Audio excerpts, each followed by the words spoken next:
जिला एएमआई प्रधान डॉक्टर मनोज गर्ग ने बताया कि सरकार से वार्ता के प्रयास पूरी तरह से विफल हो जाने के पश्चात जिले के आयुष्मान पैनल के सभी अस्पताल कल से आयुष्मान कार्ड का काम पूरी तरह से बंद कर देंगे।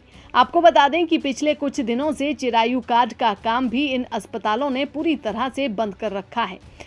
कारण ये बताया जाता है कि निजी अस्पतालों का पूरे हरियाणा का मिलाकर लगभग 300 करोड़ रुपए का सरकार पर बकाया है, जो कि पिछले 4-5 महीनों से भुगतान न किए जाने के कारण लगातार बढ़ता ही जा रहा है। 16 मार्च से यानी कि कल से आयुष्मान योजना का जो कार्ड सरकार ने बनाया था उसको बंद किए जाने की कवायदें शुरू हो गई हैं, चर्चाएं हैं। इसी कड़ी में आज हम जींद से IMA यानी कि इंडियन मेडिकल एसोसिएशन के जो प्रधान हैं डॉक्टर मनोज जी, उनसे बात करते हैं कि क्या कारण है कि पूरे प्रदेश भर में ये योजनाएं बंद की गई हैं। सीधे बात करते हैं डॉक्टर मनोज जी से। डॉक्टर साहब नमस्कार, आपका स्वागत है हमारे चैनल पर। धन्यवाद। डॉक्टर साहब, सुनने में आ रहा है कि 16 मार्च से जो आयुष्मान जो कार्ड बनाया था, चिरायु योजना थी, उनको बंद किया जा रहा है। क्या बात? देखिए, जहाँ तक हमारी बात है, मैं तो आज भी कह रहा हूँ कि कल तक का समय है जी। सरकार सहानुभूतिपूर्वक हमारी मांगों पर विचार करे। अगर उन मांगों को मान लिया जाता है और जमीनी तौर पर उस पर ठोस कार्रवाई की जाती है तो हमें बहुत खुशी होगी कि हम गरीब मरीजों के लिए, सामान्य जनता के लिए आयुष्मान कार्ड, जो कि इतनी अच्छी सुविधा है जी, उसको जारी रखें ताकि लोगों को इलाज की समुचित सुविधा मिल सके। डॉक्टर साहब, क्यों नौबत आनी पड़ी?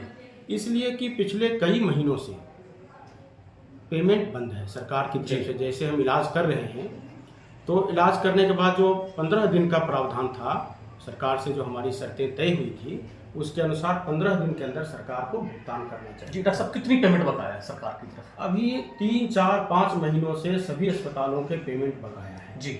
और अब थोड़े बहुत काफ़ी आश्वासन के बाद जो आने शुरू हुए हैं वो 5, 10, 12, 15% आए हैं।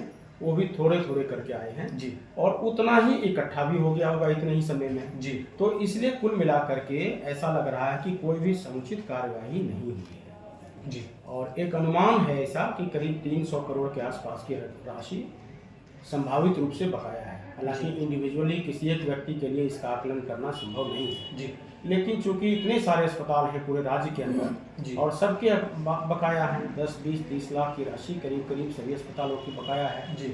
जो बड़े अस्पताल हैं उनकी राशि और भी ज़्यादा अनुपात में बकाया है। एक अनुमान, लेकिन यह जरूर है कि जो जितने अस्पताल हैं, इंडिविजुअल जितने अस्पताल हैं जी, सभी आर्थिक तंगी से जूझ रहे हैं जी। और उन्हें बहुत मुसीबत का सामना करना पड़ रहा है कि ऐसी परिस्थितियों में इस अनवरत सेवा को कैसे जाने। जी, IMA ने क्या सरकार के लिए अपनी बातों की, अपनी मांगों के सरकार के समक्ष अपनी मांगे रखी? क्या कहना है सरकार? हमारे राज्य के नेतृत्व ने जी सरकार के साथ 1, 2 या कई बार मीटिंग की है। हालांकि सरकार ने आश्वासन के तौर पर बताया कि सब कुछ किया जाएगा जी, लेकिन जमीनी तौर पर उसका निष्कर्ष निकलकर सामने नहीं आया है। हालांकि आश्वासन दिया गया कि पेमेंट भी सभी दे दिया जाएगा जी, समय पर भी दिया जाएगा, लेकिन हम चाहते हैं कि इसकी एक ऐसी व्यवस्था हो कि जिसमें पेमेंट के लिए हमें हड़ताल का रास्ता ना लेना पड़े जी। उसमें कुछ ऐसा सिस्टम बना दिया जाए कि हमें अपनी मांगों को मनवाने के लिए आंदोलन पर उतारू ना होना पड़े। एक ऐसा टेक्निक बनाया जाए कि अपने आप होते रहे जी। जैसे 15 दिन का उन्होंने समयावधि तय किया था जी, तो 15 दिन में अपने आप पेमेंट आते रहे जी। डॉक्टर साहब, मरीजों को भी इसमें दिक्कतें आएंगी तो क्या कहना है? भगवान पर डॉक्टर को दूसरा भगवान माना जाता है, क्या कहेंगे? देखिए, हर एक चीज़ का एक आर्थिक पहलू भी होता है जी। मरीजों की ट्रीटमेंट के लिए तो हम हैं ही। 15 दिन की हमारा जो नियम था कि 15 दिनों में अंदर पेमेंट आना है, तो हम तो 3 महीना तक भी करते गए इलाज, घर से पैसे लगाते गए, लेकिन आर्थिक रूप से यह संभव नहीं होता है कि हमेशा के लिए आप इलाज करते चले जाएं, क्योंकि इसमें सारे खर्चे आपको अपनी तरफ से करने होते हैं। पेमेंट बाद में आती है तो आप महीना 2 महीना तक कर सकते हैं, मान लिया, लेकिन जो कमज़ोर अस्पताल हैं जहां पर फुटफॉल कम है, हो सकता है कि 20 दिन में उनकी आर्थिक स्थिति कमज़ोर पड़ जाए जी।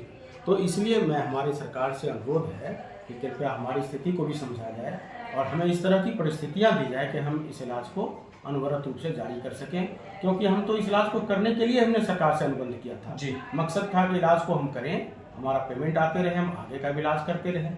मकसद तो अच्छा ही होता है जी। जिस तरह से सरकार का मकसद है इलाज पहुंचाना अपने नागरिकों के लिए जी, तो हमारा भी मकसद ये है, क्योंकि हमारा कोई और दूसरा काम नहीं है जी। क्या उम्मीद है भविष्य में कारगर सिद्ध हो सकती थी अगर सरकार इस चीज को निरंतर रूप से जारी रखती थी? बिल्कुल उम्मीद पर ही दुनिया कायम है जी। हम तो उम्मीद रखेंगे, आगे भी उम्मीद रखते हैं जी। और सरकार से बार बार अनुरोध करते हैं जी। कि कृपया हमारी मांगों को सहानुभूतिपूर्वक सुना जाए, जी। हमारे पक्ष को भी, हमारे पहलू को भी समझने की चेष्टा की जाए और समय पर भुगतान करें, कोई अनावश्यक उसमें कटौती ना करें, जी। हमारा पे पैकेज बढ़ाएं, क्योंकि अगर इन्फ्लेशन तो समय के हिसाब से महंगाई होते जाती है जी। और अगर आप 6 साल 7 साल पुराने रेट को ही कायम रखेंगे तो कहाँ से खर्च निकलेगा, फिर उसमें गुणवत्ता में कटौती करके ही किसी तरह से खर्च चलाया जाएगा, तो इसका नुकसान किसको होगा, मरीजों को ही नुकसान होगा। जी। तो कुछ ऐसी परिस्थितियां पैदा करनी चाहिए कि हम भी थोड़ा उसमें चाहें तो बहुत बढ़िया ढंग से मरीजों का इलाज कर सकें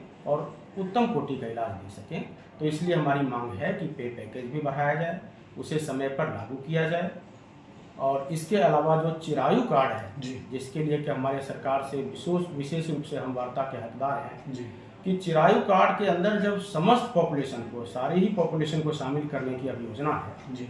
और जिसमें उच्च आय वर्ग के लोग भी शामिल हो रहे हैं जी। और सरकार उनसे पैसे भी ले रही है इसके लिए, जी। तो कृपया कर उन मरीजों के लिए हमारा एक सेपरेट पे पैकेज बनाया जाए जी। ताकि हम आर्थिक सारा बोझ हमारे ऊपर ही ना पड़े और हम अच्छी गुणवत्ता देते हुए सभी मरीजों का सुचारू रूप से इलाज कर सकें। धन्यवाद। ये थे हमारे साथ IMA जिला जींद के प्रधान डॉक्टर मनोज, जिनका कहना है कि उम्मीद पे दुनिया कायम है और इनकी उम्मीद है कि हरियाणा सरकार इनकी उम्मीदों पे खरा उतरे और इनकी मांगे माने। जो सरकार ने चिरायु कार्ड और आयुष्मान योजना के तहत जो सरकार ने पूरे हरियाणा के प्राइवेट डॉक्टरों को जो पैसा देना है, तकरीबन 300 करोड़ रुपए की अमाउंट बताई जा रही है, अगर वो दें तो निजी अस्पताल हैं वो सुचारू रूप से मरीजों की सेवा कर सकें। मैं अपने सहयोगी के साथ जींद से संजय कुमार।